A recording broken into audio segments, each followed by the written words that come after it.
იცით რა თქვენ ხო მანდატი გქონდათ პარლამენტის წევრის მანდატი მიიღეთ და დატოვეთ. აი გულწრფელად მაინტერესებს თქვენი პასუხი. ეს სიტუაცია გავიარეთ, საპროტესტო აქციებიც გავიარეთ, არის, მაგრამ ის პროტესტი აღარ არის. დღევანდელი გადასახედიდან როგორ უყურებთ, როგორც ერთი დეპუტატი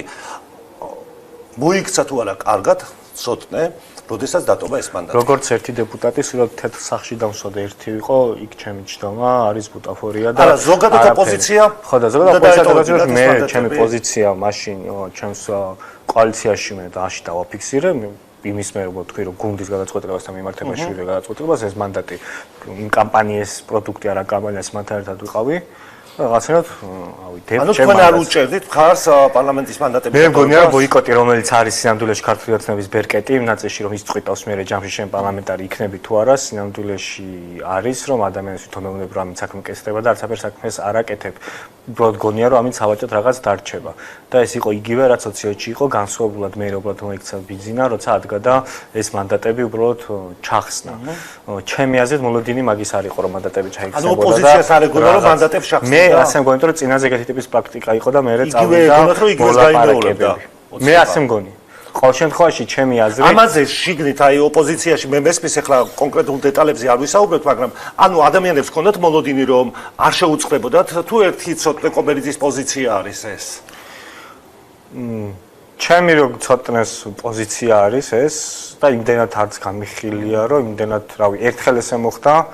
რომ ეგრეშვება და ყოველ შემთხვევაში ის ხომ ყველა მიცის რომ ქართული ოცნება წყვიტავს და კენჭის ყრით ესე მოხდება თუ ისე მოხდება ხაგერ მაგალითად გიორგი გახარია ამის კონკრეტული მაგალითია რომ მას დღემდე აქვს მანდატი და ქართული ოცნება გადაუწყვიტავს ეხლა უნდა გაუქმოს თუ არა შეუძლია ის 6 თვე გასულია შეუძლია მაგრამ ახლები შემოსია არ აქვს ჩახსნელი ხო კი ბატონო ეგეც არის ხო და დაფინანსებასთან დაწესში ვიღაცა მე აიღეს დაფინანსება ის და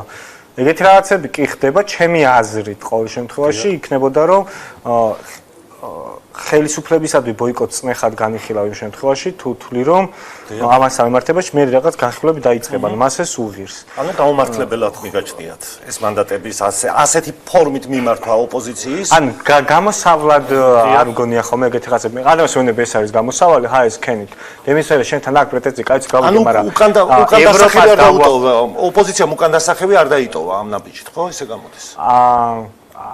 მანევრირება რო ჩაეტარებინა რამე, ანუ პირდაპირ მიადგა სიებით ჩახსნა პარლამენტშიც დაწერა განცხადება და ოცნებამაც დააკმაყოფილა პრინციპში. ხო, კი ბატონო, უბრალოდ